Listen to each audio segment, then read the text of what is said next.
Buenas tardes, muchas bendiciones. En este día, ahora vamos a estar hablando de un tema bastante interesante. Eh, es amplio, pero no lo voy a extender mucho. La verdad se presta para dedicarle su buen tiempo analizándolo, escudriñando las escrituras y hablando de las cosas que están sucediendo en el día de hoy. Pero vamos a tocarlo. No voy a decir que someramente tampoco, porque no es tan superficial si miramos algunas cosas allí profundas y analizamos algunas cosas. Le quiero pedir, por favor, si estas meditaciones, estos estudios de la palabra les son de bendición, que usted los comparta con otras personas. La intención es que nosotros nos encontremos preparados para los tiempos que estamos viviendo, preparados para lo que, pues las cosas que tengamos que enfrentar en el futuro no muy lejano y que aún tengamos que enfrentar en el día de hoy. Que nosotros estemos cimentados en la palabra, que la única manera que nosotros vamos a estar firmes, que no vamos a ser movidos, no vamos a ser conmovidos, es plantándonos en la palabra, que estemos cimentados en la palabra de Dios, que es lo que alimenta y nutre nuestro ser espiritual. Así que quiero pedirles que por favor me acompañen en oración y enseguida entramos ya en el tema. Señor, exaltamos tu santo y glorioso nombre. Estas enseñanzas las hacemos convencidos de que estamos siendo dirigidos por ti, por tu Santo Espíritu, y el propósito siempre es de glorificar el glorioso nombre, el santo y precioso nombre de Jesús. Reconocer, Señor, que tú eres el Dios todopoderoso, que tú te hiciste hombre y viniste a dar tu vida por nosotros en la cruz del Calvario. Dios y Padre, te damos gracias a ti, Señor, por haber enviado a tu Hijo a morir por nosotros, a pagar el precio de nuestra redención. Señor, y en esta hora te pedimos que obres, Señor, por tu Espíritu Santo en mí, para que la palabra que salga a través de mis labios sea, Señor, palabra que procede de tu boca, que no sea la invención, no sea el sentir ni de mi corazón, ni de mi intelecto, sino palabra que proviene y que procede de ti, Señor, y cuyo propósito es la edificación de tu casa, la edificación de tu cuerpo, la glorificación de tu nombre, la exaltación del nombre de Jesús. Y en ese nombre, Señor, el nombre que es sobre todo nombre, te lo pedimos, Señor, en el nombre de Jesús. Amén. No hay un tema que es prácticamente la razón por la que nosotros estamos, por la que hemos iniciado estas enseñanzas, y el tema pues es la preparación para estos tiempos finales que al comparar las escrituras con los hechos que están aconteciendo en el día de hoy podemos darnos cuenta que sí, que ya se acerca ese momento donde se va a cerrar la historia del hombre como ha sido conocida hasta aquí, para entrar en un periodo nuevo que será el milenio. Pero antes de que eso acontezca, hay algunos acontecimientos, perdonen la redundancia, que tienen que suceder antes de la venida del Señor. Quiero invitarlos a que vayan conmigo entonces al libro, a la carta de Pablo, la segunda carta de Pablo a los tesalonicenses. Vamos a mirar en el capítulo 2, iniciando con el versículo 1. Algunas veces voy a estar mirando aparte, mirando hacia otro lado, porque pues tengo aquí a mi lado el monitor de mi computador para estar leyendo allí la palabra. Segunda de Tesalonicenses capítulo 2, comenzando en el versículo 1. Dice, pero con respecto a la venida de nuestro Señor Jesucristo y nuestra reunión con Él, os rogamos, hermanos, que no os dejéis mover fácilmente de vuestro modo de pensar, ni os conturbéis ni por espíritu, ni por palabra, ni por carta como si fuera nuestra. Y escuchen esto, que es supremamente importante, porque no vendrá sin que antes venga la apostasía y se manifieste el hombre de pecado, el hijo de perdición. Leo. Pero con respecto a la venida de nuestro Señor Jesucristo y nuestra reunión con Él, os rogamos, hermanos, que no os dejéis mover fácilmente de vuestro modo de pensar. A ver, esta palabra es supremamente importante. Que hay varias cosas que tenemos que tener en cuenta en estos tiempos. Lo que dice Pablo, no nos dejemos mover de nuestro modo de pensar. La palabra Juan es uno que dice, vendrán, allá hay anticristos en este mundo. O sea que van a venir muchos, lo dice el Señor también en Mateo, habla de cómo vendrían muchos diciendo yo soy el Cristo, o aquí está, o venga que está aquí en este otro lugar. La palabra es muy clara en eso.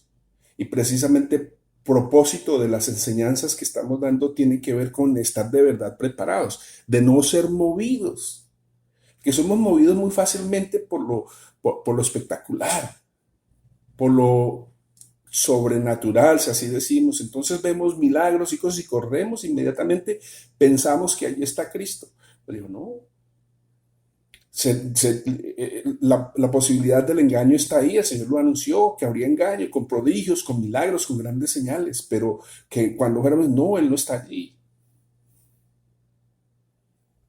En cambio, sí dice, cuando Él venga, dice bien claro, todo ojo le verá. No vamos a entrar en esa parte ahí ahorita, pero sí hay un texto donde habla claramente, dice que a la venida del Señor lo verán todas las naciones de la tierra y lamentarán.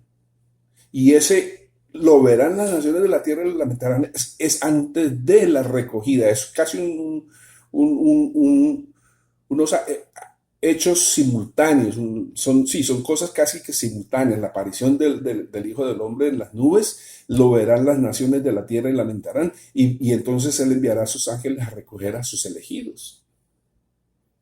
Pero entonces tener muy en cuenta eso, Él dijese que será como un relámpago. No sé si a alguno de ustedes le ha tocado una tormenta cuando va en avión por encima de las nubes. Cuando hay un relámpago, nadie tiene que decirle a la otra persona un relámpago porque se ve por todas partes. Igual va a ser la venida del Señor. Entonces, si hay alguien que en el momento tenga la duda de si el Señor ha venido, es porque no ha venido. Así de sencillo, no ha venido. Cuando todo el mundo tenga la certeza, y cuando digo todo el mundo es incluyendo los que no creen, ellos van a tener la certeza. Va a ser tarde para ellos, pero ellos van a tener la certeza de que el Señor ya ha venido. ¿Y cuánto más la iglesia? Entonces no seamos movidos. El Señor sí habló de las cosas que habrían de anteceder a su venida, y precisamente de eso, por esas razones que hablamos lo que hablamos, porque hay cosas que se están dando, que están ocurriendo, que son cosas de las que el Señor habló que antecederían a su venida, que sucederían antes de su retorno. Y una de ellas, lo estamos leyendo aquí, dice, os rogamos, hermanos, que no os dejéis mover fácilmente de vuestro modo de pensar, ni os conturbéis. Eso es clave. No ser conturbados, no ser sacudidos. A ver, en el buen sentido, sí, sacudirnos porque tenemos que estar afianzados en la palabra, ¿sí? Para que nosotros sepamos reconocer la verdad y vivir en la verdad. Y no solamente eso, sino que cuando acontezcan ciertas cosas nosotros estemos bien preparados. Y yo insisto constantemente en eso, porque de eso es de lo que se trata. Que nos afiancemos, que nos arraiguemos en la palabra, que la palabra esté profundamente escrita en nosotros, grabada, como en letras, como si fueran grabadas en piedra. No os conturbéis ni por espíritu, ni por palabra, ni por carta, como si fuera nuestra. O sea, no importa cuánta gente esté hablando acerca del tema, que ya vino ahí, y hay montones de personas en este momento que dicen que no son, que ya está aquí. Otros dicen que vino en 1914, que los otros que ya estamos viviendo el milenio. No, si hay alguno que tenga dudas, todavía no está pasando nada de eso. Pero sí hay señales. Dice, nadie os engañe en ninguna manera, porque no vendrá sin que antes venga la apostasía. Y eso es supremamente importante. O sea, primero hay algo que tiene que acontecer. ¿Qué es lo que tiene que acontecer? La apostasía. Y luego dice también, y se manifiesta el hombre del pecado, el hijo de perdición. De eso no vamos a hablar hoy. Vamos a hablar, no vendrá sin que antes venga la apostasía. ¿Qué es apostasía? Bueno, mirando la palabra significa deserción de la verdad, apartarse, abandonar la verdad. A mí me gusta mucho el término que se usa en inglés para designar esa apostasía. Se dice the great falling away o la gran caída, pero esa gran caída implica alejamiento, o sea, en otras palabras, la apostasía es el alejamiento de la verdad, la deserción de a la verdad, como cuando un soldado abandona su ejército antes de que le hayan dado la baja, como se dice en inglés, el discharge. O sea, todavía no ha terminado su tiempo de servicio y él abandona. ¿Qué es lo que él ha hecho? Pues, por decirlo así, apostató contra el ejército, desertó. Yo voy a estar usando principalmente la palabra el alejamiento de la verdad. ¿Sí? Y hay un alejamiento del que el Señor habla allí. O sea, la verdad, la historia del alejamiento, esa apostasía ha estado ocurriendo desde los principios de la iglesia. Pero la palabra habla de esa apostasía como una señal antes de la venida del Señor. Lo que no logramos entender todavía es esto. ¿Sí? Esa apostasía precede a la venida del Señor.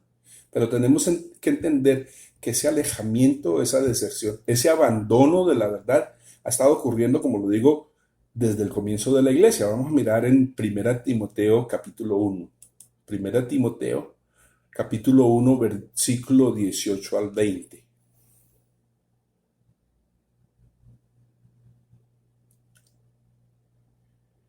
Primera Timoteo 1, 18 a 20, dice la palabra: este mandamiento, hijo Timoteo, te encargo para que conforme a las profecías que se hicieron antes en cuanto a ti, milites por ellas la buena milicia, manteniendo la fe y buena conciencia.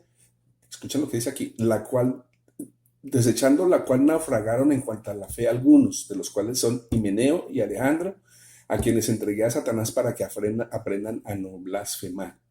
O sea, la apostasía tiene que ver también con esa palabra blasfemar. O sea, es contradecir o objetar o mal decir la verdad.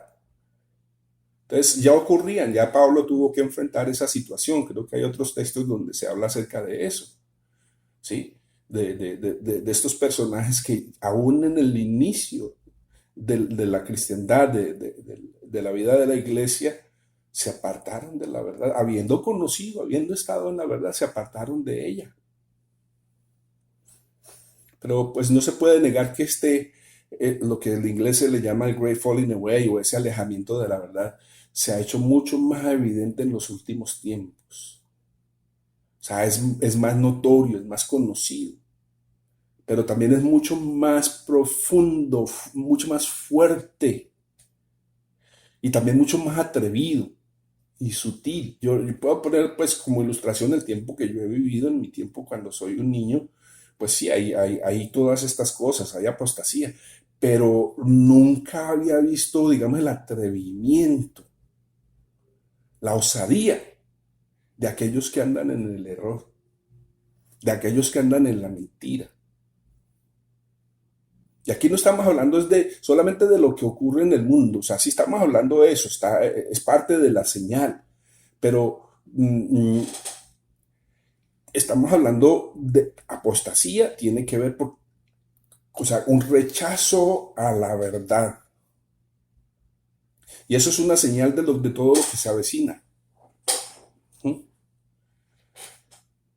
Y de lo que como iglesia vamos a tener que soportar.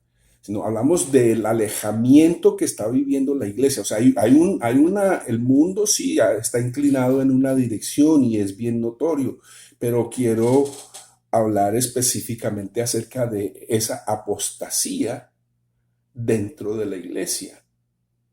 Eso suena como contradictorio, pero es una realidad y yo creo que muchos de ustedes están de acuerdo conmigo. Eso sí mencionó algunas cosas que para todo el mundo son evidentes y la gran mayoría del pueblo cristiano las rechaza. Pero hay otras cosas muchísimo más sutiles que han penetrado a la iglesia y que se han hecho parte de nosotros y las hemos aceptado como si fueran palabra de Dios, como si fueran firmes, como si fueran absolutas. Sencillamente porque hemos decidido adaptar las enseñanzas, las doctrinas de este mundo, las costumbres de este mundo. Primero Timoteo 4, versículos 1 al 4. Dice Primera Timoteo, estamos hablando de lo que está ocurriendo, ¿no?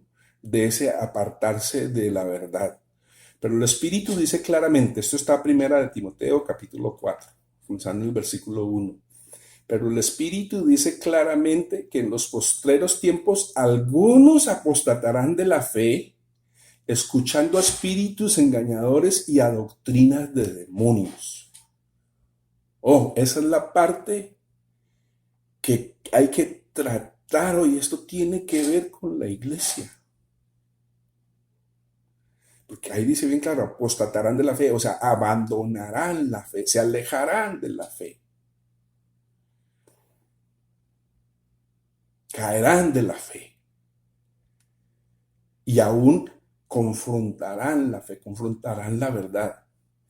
Dice, pero el Espíritu dice claramente que en los postreros tiempos algunos apostatarán de la fe, escuchando espíritus engañadores y a doctrinas de demonios, por la hipocresía de mentirosos que teniendo cauterizada la conciencia prohibirán casarse y mandarán abstenerse de alimentos. Ojo, por la hipocresía de mentirosos que teniendo cauterizada la conciencia prohibirán casarse y mandarán abstenerse de alimentos que Dios creó para que con acción de gracias participasen de ellos los creyentes y los que han conocido la verdad. Porque todo lo que Dios creó es bueno y nada es de desecharse si se toma con acción de gracias. Eso está tremendo. Porque son cosas, como lo digo yo, que, como estoy diciendo ahorita, que la iglesia ha adaptado o ha adoptado ambas cosas, sí. Las ha recibido, las ha hecho parte de su conjunto de creencias. ¿Mm?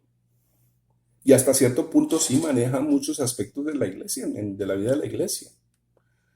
Esto es algo tan sutil que puede pasar desapercibido aún a quienes amamos la verdad. A ver, voy a explicar un poquito de dónde proviene todo eso. Aquí dice bien claramente que escucharán a espíritus engañadores y a doctrinas de demonios. Pero ¿cómo es eso? Bueno, esto, como digo, ha estado ocurriendo. Esto particularmente de estar escuchando a espíritus engañadores y a doctrinas de demonios ha estado ocurriendo desde el principio de la humanidad. Ustedes conocen la historia en el jardín del Edén, como la mujer, escuchen esto, y esto es importante, estando en estado de inocencia. Todavía no hay pecado en ella. Y sin embargo, en ese estado de inocencia, se le presenta la serpiente y le endulza el oído y ella recibe esa palabra. Entonces ya allí empieza a haber esa comunión con espíritus engañadores, porque se aparece la serpiente con engaño. O sea, y es importante notar algo, el engaño tiene que estar revestido, tiene que tener, sí, ese revestimiento de verdad, tiene que parecerse como verdadero. Con que Dios les ha dicho, o sea, sí lo dijo Dios. Primero hizo poner en duda lo que Dios ya había hablado. No solamente pone en duda lo que Dios ha hablado, sino que pone en duda a la persona a quien el Señor usó para que ella lo conociera, para que ella conociera esa verdad. Porque Dios le dijo, esto fue a Adán antes de formar a Eva. Claro, por supuesto, Adán se lo enseña a Eva. Entonces viene la serpiente, viene el enemigo a querer usurpar ese lugar de privilegio que Dios ha establecido para el hombre. Y seduce a la mujer. Y vuelvo y repito, en estado de inocencia. Imagínense, si eso fue en el estado de inocencia, ahora en una condición caída, ¿cómo serán las cosas? Entonces quiero explicar un poquito cómo se van dando estas cosas. Ya digo, desde un principio podemos ver que hay espíritus engañadores, que hay doctrinas de demonios, que el hombre se fue amoldando a ellas, las fue recibiendo, las hizo partícipes de su vida, incluso se dedicó a ellas. De ahí viene la idolatría. Hay comunión con los demonios. Y de allí sale, por decirlo así, todo una cosmovisión, una forma de percibir el mundo de cada una de las personas que practican esto. Así como nosotros también tenemos una cosmovisión. Y la idea es que esa cosmovisión sea formada por la palabra, por el Espíritu de Dios en nosotros, no por nuestra experiencia, no por nuestro conocimiento, sino por la palabra de Dios. Entonces les voy a explicar un poquito. A ver, en los años del 60 del siglo pasado fueron muy turbulentos, no solamente por cuestión de guerra, sino sobre todo porque hubo una introducción de enseñanzas, de doctrinas, de actitudes, de prácticas que buscaban oponerse a todo lo que hasta entonces el hombre consideraba verdadero y de valor. O sea, que se buscó usurpar los principios bajo los cuales el mundo estaba siendo regido, digámoslo así. No que fueran perfectos y que fueran excelentes, pero pues tenían una forma y mantenían, digamos, tuvieron su forma de mantener la cultura, de preservar algunas cosas. No era perfecto, no lo era. Entonces, ¿qué se introduce? Se introduce el relativismo moral, el relativismo ético y religioso. Eso es probablemente algunos de los aspectos que más marcaron al mundo a partir de esos años. Antes de eso, como les estaba diciendo, existían unos valores, unas creencias que eran absolutas.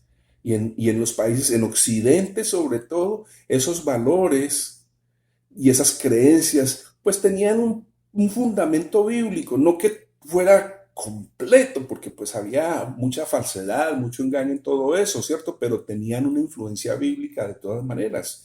Yo creo que este país, los Estados Unidos, es uno de los países donde más se evidencia eso. Aún hoy, a pesar del distanciamiento, el alejamiento, ahí sí de verdad la apostasía de la nación con respecto a Dios, pero aquí se puede ver la influencia que tuvo el pensamiento cristiano en cuanto a principios, en cuanto a ética, en cuanto a valores. No los hay ya, sin embargo, todavía se alcanza a notar un poco en muchas cosas. Entonces, ese relativismo moral, ético, religioso, o sea, de toda índole fue introducido al mundo. Habían valores anteriores a eso y que tenían su fuerte influencia pues, de la iglesia, fueron influenciadas por la iglesia cristiana. No queriendo decir con esto que todo el mundo era creyente, sino que de una forma u otra la moral, los principios se definían principalmente por las enseñanzas de la Biblia. Pero llegados estos años, se levanta una generación que se rebela contra todas estas enseñanzas, contra todos estos principios y busca romper los esquemas y patrones de pensamiento que hasta ese momento eran fundamento de la sociedad occidental, de la cultura, de la religión, de la política, básicamente pues de todo campo de la actividad humana. Entonces, a partir de esos años, de los años 60, los jóvenes que deciden romper las reglas empiezan a introducir su propio pensamiento, su propia interpretación del universo que los rodea.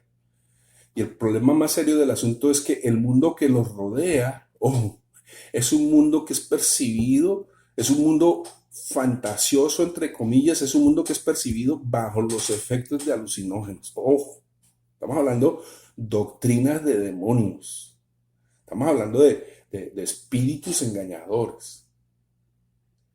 Y todos estos pensamientos de cosas que estamos viviendo hoy están directamente relacionados a este tema.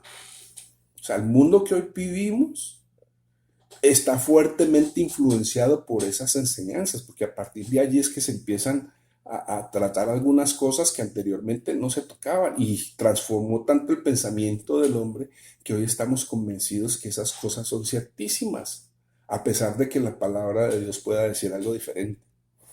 Entonces ellos empiezan a introducir una nueva cosmovisión, una nueva percepción del mundo, del universo, pero esa percepción fue adquirida bajo los efectos de las drogas, de los alucinógenos. Y con esas percepciones deciden desviar al mundo en la dirección que la inspiración que ellos obtuvieron bajo los efectos de esa droga es la que se debe dictar, es la que se debe introducir e incluso imponer como está pasando hoy. Hoy las generaciones nuevas quieren imponer a la fuerza su percepción, su modo de ver las cosas. Y si no se les complace, entonces eso se genera un conflicto serio. Entonces ellos, partiendo de experiencias extrasensoriales o metafísicas o paranormales, ojo porque estas cosas no están ocurriendo solamente de ahora, en estos últimos 60, 70 años, ¿no? Eso viene de antes, pero empieza a haber como una globalización de estas cosas a partir de esos años 60. Una de las cosas que es parte de esto que dice la palabra de doctrinas de demonios, de escuchar a espíritus engañadores, pues es la enseñanza de la teoría de la evolución. Este hombre, además de que era adicto, también era un ocultista. Y todo el mundo, y entonces lanza una idea que se le vino a la cabeza y a partir de ahí el hombre empezó a decir que eso era verdadero, que eso era, eso se convirtió en religión verdaderamente, al punto que la gente lo cree ciegamente y más fácil, creen esas cosas que no son verificables, creen esa teoría que no tiene manera de ser demostrada, que la escribió un hombre bajo el control de demonios y la palabra no la creen. En ese sentido, nosotros como creyentes, ¿qué debemos hacer? Creer al que estuvo allí, al testigo. ¿Y quién es el testigo? Bueno, el Padre, el Hijo y el Espíritu Santo, ellos tres estaban allí y los tres testifican que esas cosas fueron así como están escritas en la palabra. Entonces yo le creo al que estuvo allí para verlo. Y no solamente fue el que estuvo allí para verlo, sino que lo hizo. Él fue quien hizo todas las cosas y él nos está relatando cómo fue hecho, cómo fue que hizo todas las cosas. Entonces es importante tener eso en cuenta. Aquí voy a hacer una pausa para poder continuar. Entonces, que estamos hablando de cómo a partir de esos años, pues se introducen una cantidad de enseñanzas, pues, de doctrinas, de teorías, pero teorías sin demostrar, pero que se han hecho parte de lo cotidiano, se hicieron parte de las creencias de este mundo. Y como digo, se dan prácticamente como si fueran hechos científicos. Y aún dentro de la iglesia, el problema más serio es dentro de la iglesia, porque se les llega a dar más validez a esas cosas que lo que Dios mismo dice. ¿Sí? Entonces se introducen todas estas cosas que, como les digo, fueron adquiridas a través de estas experiencias psicodélicas, influenciadas por supuesto por las drogas, y pues en ese estado, en esa condición, se entra en comunión con los espíritus inmundos, ya se entra en otro plano, por decirlo así, ya deja de ser el mundo visible para entrar, sigue siendo sensorial, por eso se le llama extrasensorial, porque tiene que ver con lo que siente el hombre, y pues por supuesto van a sentir cosas. Y lo que es de Dios no es sensorial, ni extrasensorial, ni paranormal. Lo que es de Dios es espiritual. Y esa es otra atmósfera, ese es otro plano muy diferente. Ahora, no es una cosa como complicada que requiere, bueno, sí requiere estudio, requiere práctica, pero es para la gente sencilla. ¿El estudio de qué? El estudio de la palabra, pues sencillamente. En meterse en la palabra y dejar o sea, permitir que esa verdad de la palabra transforme nuestras vidas. El Espíritu Santo transforme nuestras vidas a través de esa palabra. Pero estos jóvenes, esta gente, pues esta generación introduce, porque ya es una generación que no son jóvenes, o no somos, porque pertenezco más o menos a esa generación. Introducen todas estas enseñanzas que pues son tan válidas como las supersticiones que tenían los abuelos y que de pronto nosotros mismos las tuvimos, pero eran eso, supersticiones, no tenían ninguna validez científica, no había nada de veracidad en ellas. Pero ellos le llegaron a dar a esas creencias la validez, o sea, fueron aceptadas como ciencia, sin ninguna de ellas ser probada científicamente. Y todo esto está ligado con lo que la palabra de Dios advierte acerca de los fines de los tiempos. Tiene su relación con lo que, esta es una parte supremamente importante, tiene su relación con la palabra de Dios, con lo que el libro de Apocalipsis habla acerca de la bestia. Y también con lo que tiene que ver con el dragón escarlata. El problema, como digo, es que nosotros nos acostumbramos a percibir las cosas de una manera que satisfagan a nuestros sentidos. Y por eso es que caemos en el engaño de estas cosas, porque siempre buscamos es algo que nos deje satisfechos a nosotros, al hombre natural. Pero el hombre natural no es el que tiene que ser satisfecho en estas cosas, es el espiritual, y el espiritual se nutre desde la palabra, y en la palabra hay una cantidad de cosas que dice bien claro, para el hombre natural son locura. Creer que las cosas fueron hechas de la nada para el hombre natural, eso es locura. Pero el hombre espiritual las cree. ¿Por qué? Porque provienen de la boca de Dios. Permítame un segundito que... Entonces, dice Pablo, en los posteriores tiempos algunos apostatarán de la fe, escuchando a espíritus engañadores y doctrinas de demonios. Bueno, voy a hablar un poquito más esta parte que estaba hablando acerca de la bestia y del dragón. Entonces, como percibimos las cosas de una manera que satisfaga nuestros sentidos, nuestro ser natural, entonces no logramos captar la verdad de Dios, que es una verdad que es sencilla, no se requiere tener un gran intelecto, lo que se requiere sí es una actitud. Y es la actitud adecuada. ¿Y cuál es la actitud adecuada? Jesús lo dijo, si no os hacéis como niños, no podréis entrar en el reino de los cielos. Es la actitud de un niño, pues reconoce, acepta, no se complica la vida, cree. Entonces, cuando entendamos eso, pues vamos a poder entender de qué se trata todo esto, qué es lo que estamos hablando, espíritus engañadores, espíritus engañadores. Bueno, cuando miramos la palabra de Dios, ese es otro tema, pero vamos a mencionarlo un poquito. Habla de unas bestias, en el libro de Daniel habla de unas bestias. En el libro de Apocalipsis también habla de unas bestias y habla también de un dragón. ¿Qué está hablando? Está hablando de los imperios. Y cada imperio ha tenido su cultura, su estructura y sus cosas. Pero al final de los tiempos hay una bestia que es una amalgama de todas estas cosas. ¿Y cómo se introdujeron todas estas cosas que aparentemente ya estaban muertas? O sea, todas esas creencias, todas esas filosofías antes de los 60, nadie hubiera creído que iba a haber un resurgimiento de religiones paganas, que se le iba a estar dando culto al diablo, que se le iba a dar culto a la naturaleza. Eso supuestamente había ocurrido con las naciones indígenas hace cientos de años y que eso ya había muerto juntamente con esas naciones, con esas etnias, esos grupos tribales. Y de pronto hay un resurgimiento de todo eso, del paganismo. Como digo, cosas que se consideraban muertas, la hechicería. Y empieza a haber un resurgimiento. Tiene que ver con lo que estamos hablando de la palabra de Dios, de esa bestia, de los tiempos finales. ¿Y cómo logra la bestia? Bueno, aquí estamos hablando cómo lo logra hacer. Levanta una generación que se rebelda, que está inconforme, que está descontenta. Y no podemos ir a felicitarlos, no, eso no es cuestión de felicitarlos, porque la palabra de Dios habla muy claro en contra de la rebeldía.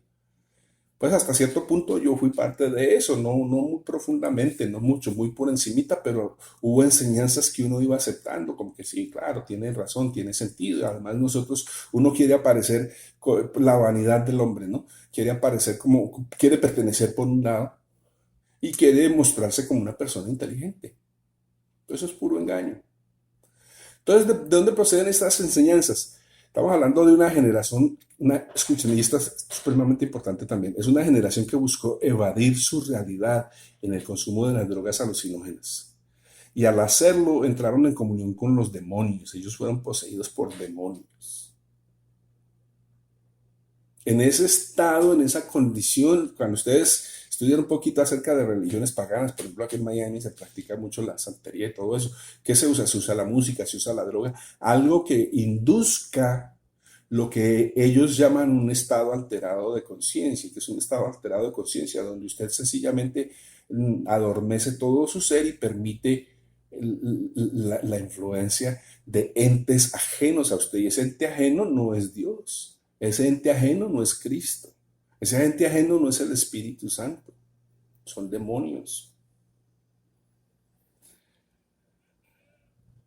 Y vale la pena aclarar aquí que un demonio es un ángel caído que se disfraza como ángel de luz. O sea, ellos no tuvieron pesadillas, crean, no eran pesadillas, se disfrazan como ángel de luz.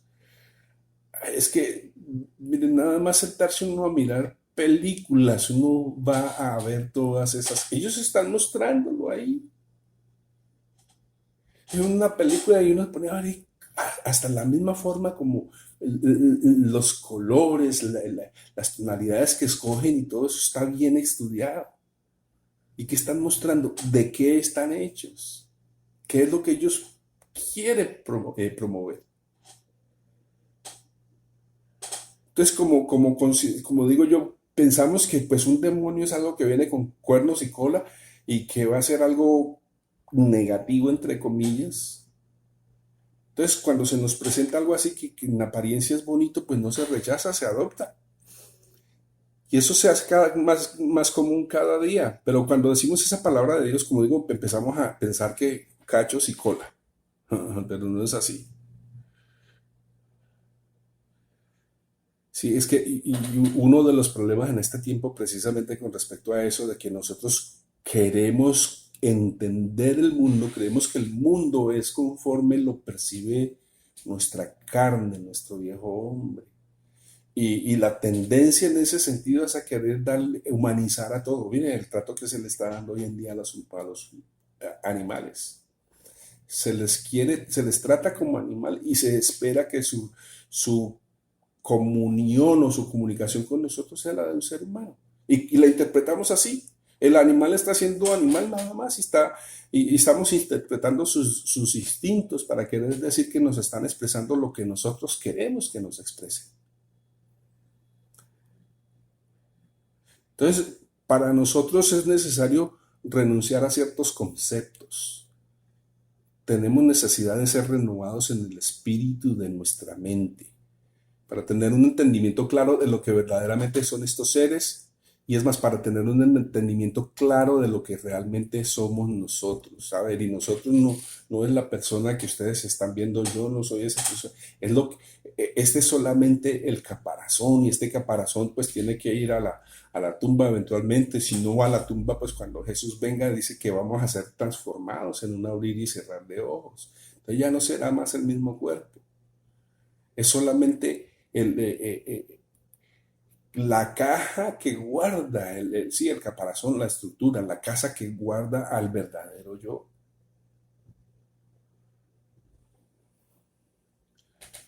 A ver, tenemos que renunciar a conceptos, ser renovados en el espíritu de nuestra mente para poder tener un entendimiento claro de estas cosas, ¿sí? Y considerar absolutamente todo, no en base a nuestros sentidos, sino en base a lo que Dios dice, a su palabra, a su espíritu. Nos tenemos que despojar de todo el bagaje que hemos adquirido desde nuestra temprana infancia, desde nuestra, bueno, puede decir que hasta desde la gestación misma. La percepción que nosotros debemos tener del universo, del mundo entero, tiene que provenir de la palabra de Dios y no de nuestras experiencias, ni del bagaje que traemos, de la educación que hemos recibido, ni las influencias del mundo, ni de la carne. ¿Mm? Tienen que provenir de la palabra de Dios. Bueno, así que el demonio, permítame, no es necesariamente lo que nuestra imaginación nos dice. Un momentito, perdónenme. Bueno, estamos hablando de seres espirituales. En todo caso, esos demonios se encargaron de esparcir esas enseñanzas que hoy tienen una influencia grandísima en el mundo. Pues yo no quiero entrar en contención con absolutamente nadie. Lo que yo quiero, lo que yo hago es responder a lo que el Señor me ha llamado a hacer. Y es compartir un mensaje para el día de hoy. Lamentablemente ese mensaje confronta. Ese mensaje habla de cosas, habla en contra de cosas que nosotros hemos aceptado como verdaderas sin serlo. Así que para muchas personas ese mensaje es ofensivo. Sí, o sea, sí, lo que acabamos de hablar, todas esas enseñanzas, y voy a hablar un poquito, no voy a entrar en detalle cada una de ellas, pero sí voy a mencionarlas, de esas enseñanzas que introdujeron los demonios a través de esta generación que han estado en contacto con ellos a través del uso de las drogas. Esos demonios se encargaron de esparcir esas enseñanzas que hoy son las que más fuertemente influencian al mundo. Por ejemplo, la teoría de la evolución, y lo hablamos hace un ratito. Eso se da como ciencia. aún dentro de la iglesia. Yo sé que si yo voy aquí cerquita, hablo con un pastor, me va a defender eso. ¿Y por qué razón? Porque es que tenemos que, la razón principal es porque el mundo, la iglesia ha coqueteado con el mundo y quiere conformarse a él. No quiere ser relegada, no quiere ser considerada lo que mucho tiempo ha sido considerada por allá como unos ignorantes. Y sí, eso es lo que ha pasado, sobre todo, por ejemplo, en este siglo está pasando y en el siglo pasado, que se consideraba la iglesia como llena de gente, la iglesia cristiana, como un lugar de pura gente ignorante, sin conocimiento. Pero tremendo con la iglesia es que tiene el conocimiento que vale, el conocimiento que es para la eternidad. Ahora, no quiere decir que todos sean sin educación, sin una preparación, sí, pero muchos de pronto hemos hecho como Pablo, renunciamos a todas estas cosas y las consideramos como pérdida. Es más, Pablo dice como estiércol, como excremento, porque para ganar a Cristo. Que de todas las maneras es un conocimiento que no nos va a servir para la vida eterna. Escasamente si sirve aquí y nada más. Entonces, si todas estas cosas de las que estamos hablando, entonces, ¿cuáles cosas? Bueno, hablamos de teoría de la evolución, aquí voy a mencionar una que eso es religión. Y más de uno se pondría a pelear conmigo por mencionarla, pero aquí lo dice, el calentamiento global.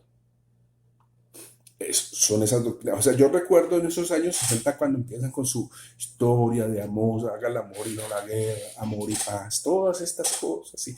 Y empiezan a hablar de la destrucción del planeta, que el consumismo y una cantidad de cosas, pero todo eso salió de esa comunión con los demonios a través del uso de la droga. Y se fueron repitiendo tanto, tanto que lo hicimos parte de nuestra cultura, parte de nuestras creencias, a punto que lo que les estoy diciendo me apedrearían a mí por hablar así como estoy hablando. ¿Mm? Y se empieza a ver ese movimiento, se introduce algo también, se empiezan a introducir filosofías, religiones de Oriente, llenas de ocultismo, el paganismo, como les decía.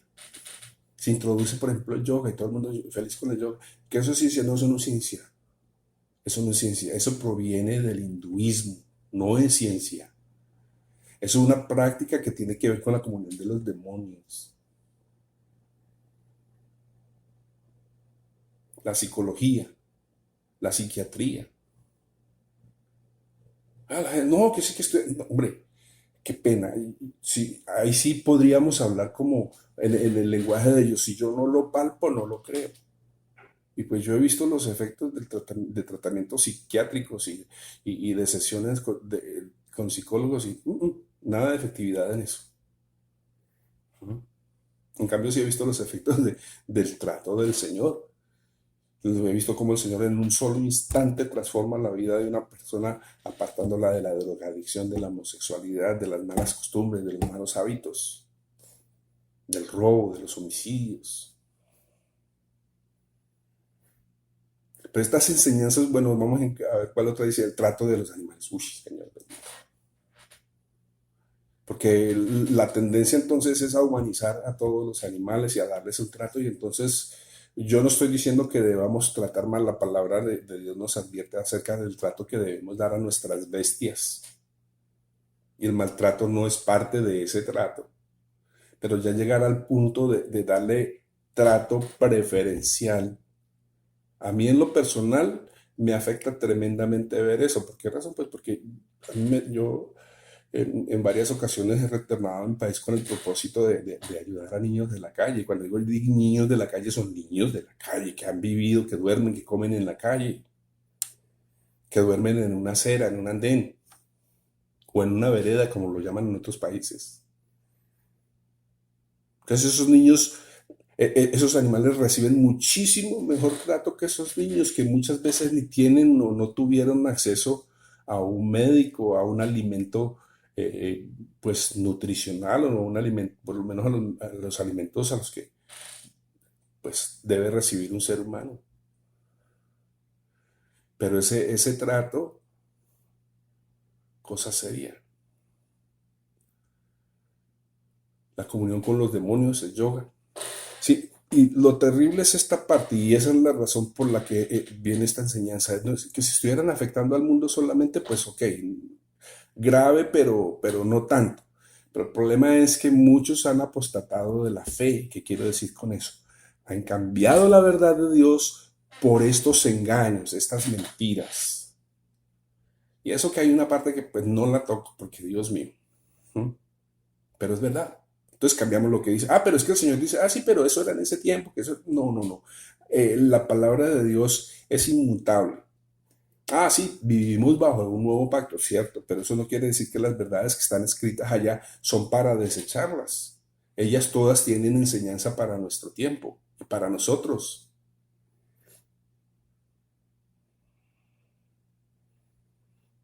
¿Mm? Entonces, ¿qué es la gran apostasía?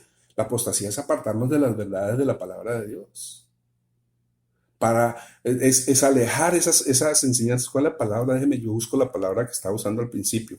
Estábamos hablando de deserción, estábamos hablando de otra que era alejamiento. Esa es la palabra que quería buscar, alejamiento.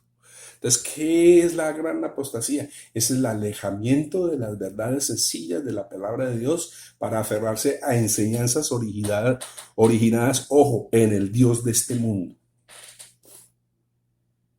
Ah, que fue, no, el Dios de este mundo. Porque Él todavía tiene, entre comillas, el control. Él todavía rige los reinos de este mundo. Y regir los reinos de este mundo quiere decir, Él es el que establece las normas, pero no solo las normas, Él también da, o sea, Él es el que rige la cultura, la ciencia, absolutamente todo está bajo su control. Y si hay un tiempo en que se tiene que ver eso, es hoy. Estamos viviendo unas cosas que, hombre, aquí detrás de todo eso hay una mente tremenda. No es todopoderoso, pero se origina en él muchísimo de todas estas cosas y él pues tiene sus esbirros para extenderse por todo el mundo e influenciar a los hombres de esa manera. Entonces lo lamentable, entonces aquí la gran apostasía es esa, que nosotros abandonamos la verdad de Dios, ojo, y por complacer al mundo, por coquetear con el mundo, aceptamos todas estas enseñanzas. Mencioné unas cuantas y yo le puedo asegurar que muchas de ellas, si usted no las practica, hay personas que en su entorno las están practicando, creyentes, y que se ofenderían tremendamente si usted les dice algo de lo que estamos hablando aquí. Eso es apostasía y está muy generalizada. Y esa es la gran apostasía, que es el alejamiento de los creyentes de la verdad de Dios. Eso es apostasía. Porque habla de ¿cómo es que lo dice yo? O sea, ¿dónde ocurre esa gran apostasía? En el templo. ¿Y qué es el templo? ¿Quién es el templo? Nosotros somos el templo. Estamos llamados a aferrarnos a la enseñanza de la palabra de Dios. A adoptar que el pensamiento, las posturas, los estilos que Dios dice, no los del mundo, a desechar más bien eso. Por eso hablamos de renovarnos en el espíritu de nuestra mente. Por eso la palabra habla constantemente de morir al viejo hombre. Porque es que el viejo hombre está sujeto a todo eso. Y como no quiere ser llamado, pues no quiere ser ofendido de ninguna manera, pues entonces, o sea, quiere ser aceptado. Vamos a orar. Padre, bendecimos tu glorioso nombre, Señor. Te pido que esta enseñanza llegue a los oídos que tienen que llegar, Señor, a las personas que tienen interés en tu palabra, en la verdad, Señor. Redarguye, confronta, Señor, por tu Espíritu Santo. Y haznos volver a ti, Señor, haznos volver a la sencillez de tu palabra, haznos volver a tu verdad, a abandonar todas estas falsas enseñanzas, Señor, que hemos adoptado como iglesia, como cuerpo tuyo. Te lo pedimos, Dios, en el nombre de Jesús. Amén. Amén, muchas gracias. Les pido por favor que compartan con cuantas personas les sea posible. Si está en Facebook, que ponga like y de nuevo que comparta. Gracias.